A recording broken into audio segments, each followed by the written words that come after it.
you're watching Deal Flow, the CNBC Africa show that brings you insight on Africa's deal makers, big and small. I'm Erica van der Merwe. Now, it seems that hardly a quarter goes by without Famous Brands announcing an acquisition or a deal of sorts. The JSE-listed quick service and restaurant franchisor has to date accumulated a suite of well-known brands. Its latest announcement is an extension of its partnership with Total South Africa by introducing a new offering in partnership with upmarket retailer Thrups. Joining me for this discussion, Chris Gilmore from the Barclays Africa Group and Omri Thomas from Abax Investments. Omri is in Cape Town. Good to have both of you with us for this discussion.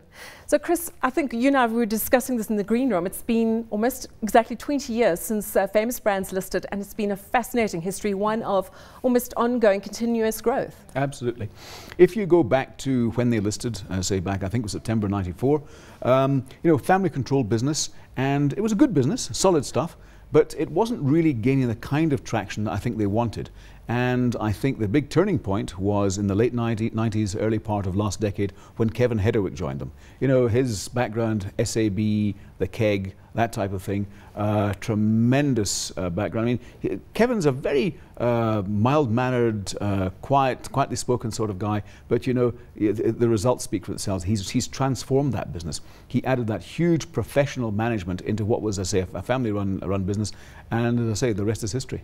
Omri, is that your assessment too of Famous Brands? And if you look at the brands that Kevin Hedderwick has been accumulating, these are top-notch quality brands. Absolutely, Erica. I think what they've done extremely well, they've had various legs of growth. They've grown organically by growing the number of stores that they operate in. They've grown acquisitively by buying very good performing brands. And they've grown vertically by backward integrating into the supply chain. And I mean, you can't fault them for their strategic direction and move so far.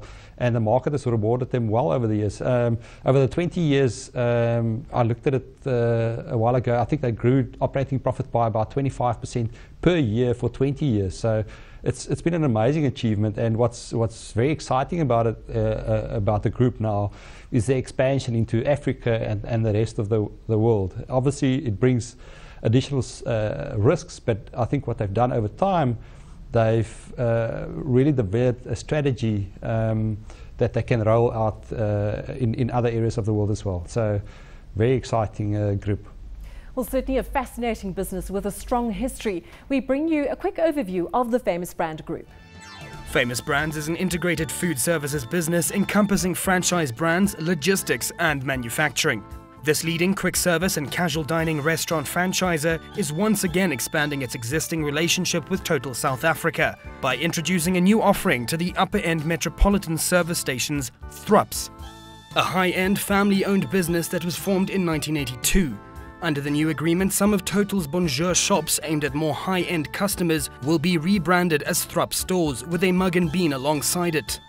Each Thrups store will provide services including a bakery, fresh produce, a delicatessen range, fresh flowers and a limited high-end grocery and commodity convenience product range. Famous Brands will simultaneously retain its current agreement with Total South Africa to supply the Mug and Bean brand as the exclusive coffee ordering across the petroleum business. Well, Chris, what's also fascinating is if you look at the Famous Brands balance sheet, you can see over the past several years how the debt level has just come down to nothing. So if you look at that, it looks as though they certainly have firepower to do something different, because the acquisition of franchises isn't exactly debt heavy, costly. So maybe they've got some ambitions to do more, and we have seen Kevin Hedderwick making allusions to that, his interest in possibly retail, leisure, FMCG. What's going to happen, do you think? Yes, well, we don't know. And as you say, this is a huge, it spews out a lot of cash. It's a very high return on equity business. So, yeah, with growth opportunities or should I say acquisition opportunities within South Africa, perhaps not being as readily apparent as they were in the past few years, obviously looking outside, but also looking, and one of the things they said recently is looking to the hospitality industry. Now, I find that absolutely fascinating. Hospitality, to me, conjures up images of hotels and the like. So look, I don't think for a moment they're actually going to go and be running hotels, but I think strategic partnerships might well be in the equation. Omri, is that your assessment? So with that healthy looking balance sheet, opportunity for Famous Brands to do possibly something different and possibly something beyond South Africa? Yes, Erica, they have made mention that they want to widen the areas, but keep it associated to what they know. So, I mean, the one area that they've also grown quite well is the logistics area. And if you think about the distribution network that they've been able to create over the years, that's also an industry or sector that naturally affiliates well with them.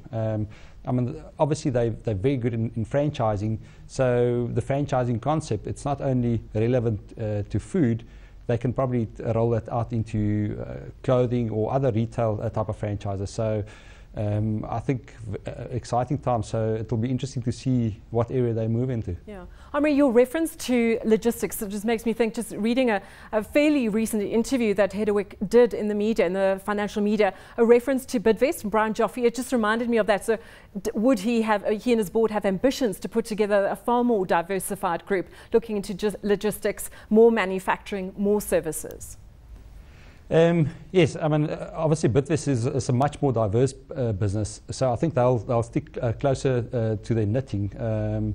So logistics, I mean, you mentioned manufacturing, they've backward integrated in the manufacturing very well. So food services is a natural extension as well, where they supply the food service industry, and that's a good comparison to Bidvest. Bidvest has got a big food services business. So that could make sense as well, to move into the food services business and start competing in that area more directly. So Chris, with the big companies, and we often speak about this, in order to ensure continued and further growth, needing to do more acquisitions and always in mind what will this do to margins, to profitability. So is there still plenty of scope for a group of Famous Brands size to still get that acquisitive, profitable growth? Yes, I think so. And we've seen them expanding into, taking that minority stake in Mr. Biggs in Nigeria. So Africa, I think, offers some huge potential, albeit with the kind of caveats we were talking about off air, in the sense that you've got some huge logistical problems to which you have to surmount. And I think it's interesting what Omri mentions there. Logistics going into Africa is of paramount importance. Many companies, when on the retail front, for example, they take the logistics partners with them, because they don't have the ability to actually cope with the kind of challenges that they meet in Africa. So I think, given the fact that they've been in this business for so long, in so many different facets of the industry, yeah, I think superbly equipped to make acquisitions and to grow organically as well. Well, the most recent announcement from Famous Brands has been its deal with Total and taking on a transactional relationship with Thraps. Let's have a look at what Kevin Hedderwick, CEO of Famous Brands, had to say about that. We've concluded an arrangement with Chris Keane from Thraps, where what we do is we have right of use of trademark and the intellectual property. I mean, it's a wonderful brand, and we would like to acquire equity in the brand over time, but for now, simply what we have is right of use of the trademark. And I think it's a good starting point for us in terms of courting each other, in terms of looking at Thraps and how we can perhaps take that brand and add value to it over time. So it's a low-risk venture for Chris, and it's a low-risk venture for us. So, it is a different model, as you say, but it's given us what we need to get the job done. So, Omri, clearly, as we heard there, a low-risk expansion strategy, just tasting it first before moving further, and very much in line with what we've seen from Famous Brands. So, establishing a comfort with the situation, then going further. Absolutely, Erica. I think they've over time shown they're good partners, and I think this time they're also taking the partnership approach first, and as it develops, one can see the potential that develops from there. So I think a low risk strategy, and Thraps a very good brand. So over time, one can see how they develop and how they roll it out, and if you look at their track record, they've been quite aggressive in the rolling out, so I would expect the same year.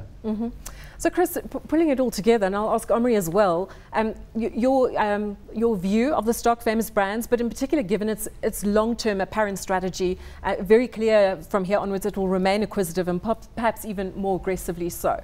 Yep, acquisitions, if they become available, they are there in the rest of the world particularly.